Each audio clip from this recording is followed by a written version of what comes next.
అలాగే శృంగారంలో భయానకం ఉండదు, వీరత్వంలో భయానకం ఉండొచ్చు, కానీ వీరత్వంలో శృంగారం ఉంటుందా? కొంచెం శృంగారం కూడా ఉండొచ్చు, కానీ వీరత్వంలో మళ్ళీ హాస్యం ఉండే అవకాశం తక్కువ వీరరసంలో. ఇలాగా ఒక ఇతర రసాలు వీటిల్లో అన్ని మిగిలిన రసాలు అన్నీ ఉండే అవకాశం లేదు. కానీ హాస్యరసం అన్నింట్లోనూ ఉండే అవకాశం ఉంది. శృంగారంలో ఉండే హాస్యరసం ఎలా ఉంటుందో సంస్కృతంలో ఓ కవి సరదాకి చెప్పాడు.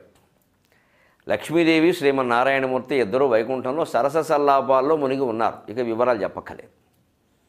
ఈ స్థితిలో అనుకోకుండా లక్ష్మీదేవి ఒక పని చేసిందట.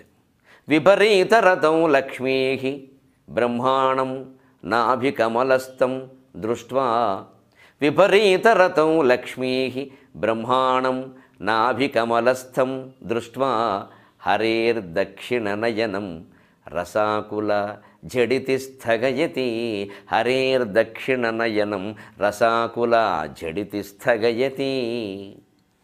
ఉన్నట్టుండి విష్ణుమూర్తితో ఆదిశేషుని శయ్య మీద సరస సల్లాపాల్లో మునిగినటువంటి లక్ష్మీదేవి స్వామివారు మైమరిచిన స్థితిలో ఉండగా అయ్యో చూసుకోనే లేదు అన్నట్టుగా విష్ణుమూర్తి కుడికన్ను మూసిందిట. అంతటితో ఆవిడ కంగారు సర్దుకుందిట. ఎందుకు కంగారు పడింది, ఎందుకు సర్దుకుంది? ఇది విచిత్రమైన విషయం. విపరీతరతం లక్ష్మీ, ఐదో వారి సరదాల్లో వారు ఉన్నారు. వారు ఏ భంగిమల్లో ఎలా ఉండాలనుకుంటున్నారో వారు ఉన్నారు. 84 భంగిమలు ఉండే, దీనికి లెక్కే ఉంది. కానీ అప్పుడే సరిగ్గా బ్రహ్మాణం నాభికమలస్థం దృష్ట్వా, బ్రహ్మదేవుడు విష్ణుమూర్తి నాభిలో కమలం ఉంటుంది, ఆ కమలంలో ఉంటాడు. బ్రహ్మదేవుడు ఎవరు? వీళ్ళ కుమారుడు. ఇప్పుడు దంపతులు సరస సల్లాపాల్లో ఉండగా కొడుకు చూస్తే అలాగే సిగ్గుపడరు. సాధారణంగా మన ఇళ్లలో జరుగుతూ ఉంటుంది. వీరేదో 10:30కో 11కో ఓ తాపత్రయం మొదలు పెడతారు.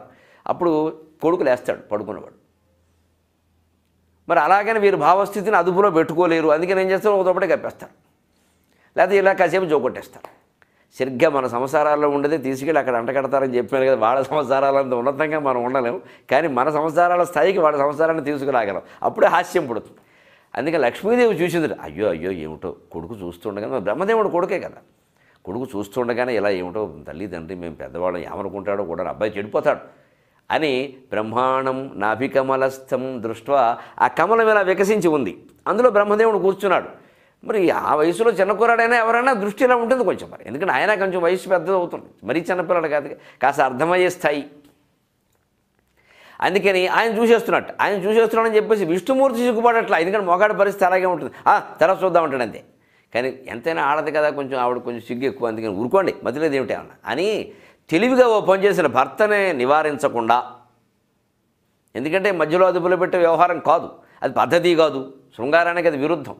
భర్తనేమీ అనకుండా, తన సరసం కూడా తగ్గించుకోకుండా, మళ్ళీ కొడుకు చూసే అవకాశం లేకుండా ఏం చేసింది విచిత్రంగా, రసాకుల శృంగార రసంలోనే ఇద్దరూ మునిగిపోయి ఉన్నారు కాబట్టి దానికి అభ్యంతరం లేకుండా తెలివంటే అది. హరేహి దక్షిణ నయనం జడితి స్థగయతి. విష్ణుమూర్తి కుడికన్ను మూసిందట. కుడికన్ను మూస్తే ఏం జరిగిందండి?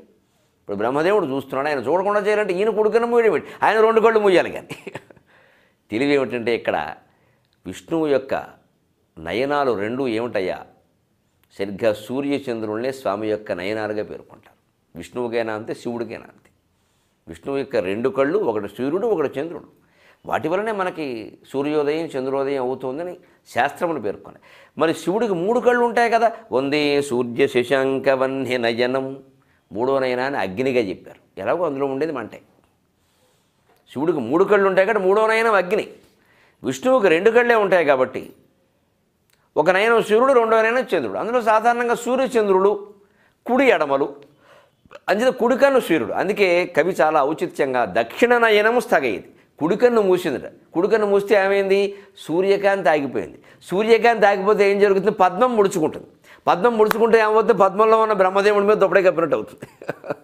ఇంత తెలివిగా భర్తను నివారించకుండా, కొడుకును రే తప్పురా అని అనకుండా, వాడు ఇంకా చూసే అవకాశం లేకుండా ఓ దొప్పడే కప్పినట్టుగా సరదాగా అలా పద్మం ముడుచుకునేలాగా కుడికన్ను మూసింది. కుడికన్ను మూసుకుంటే సూర్యకాంతి ఆగిపోయింది. సూర్యకాంతి ఆగిపోతే పద్మం, వికసించిన పద్మం ముడుచుకుపోతుంది సాయంత్రం ఎప్పుడు కూడా.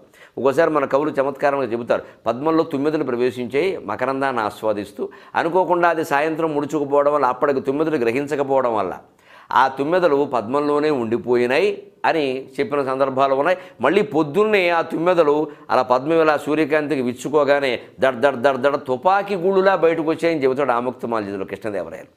శతఘ్ని గోళం నుంచి తుపాకీ గుళ్ళు బయటకు వచ్చినట్టుగా తామర నాళం అనేటువంటి శతఘ్ని గోళం నుంచి తుమ్మెదలు బయటకు వచ్చాయని ఆముక్తమాల్యదలో వర్ణిస్తాడు. దాని మీద ఇంకా చాలా వర్ణనలు విశేషాలు ఉన్నాయి, అవి మరో సందర్భంలో చెప్పుకుందాం. ప్రస్తుతానికి ఏమిటంటే పరమ చమత్కారంగా ఆయన కుడికన్ను మూసింది, అప్పటికి విష్ణుమూర్తి కూడా భలే తెలివైంది అనివి ఎలా ఉండాలో అన్నీ తెలుసు అని సంతోషించాడు. ఇది శృంగారంలో ఉండే హాస్యం. మరో సందర్భంలో బీభత్సంలో హాస్యం, భయానకంలో హాస్యం, రౌద్రంలో హాస్యం లాంటివి చెప్పుకుందాం. ఇంత చమత్కారమైన శ్లోకాలు సంస్కృత భాషలో ఉంటే మనం దాన్ని వదిలేసుకుంటే అలాగే కేవలం ఏదో హిందూ మతానికి సంబంధించి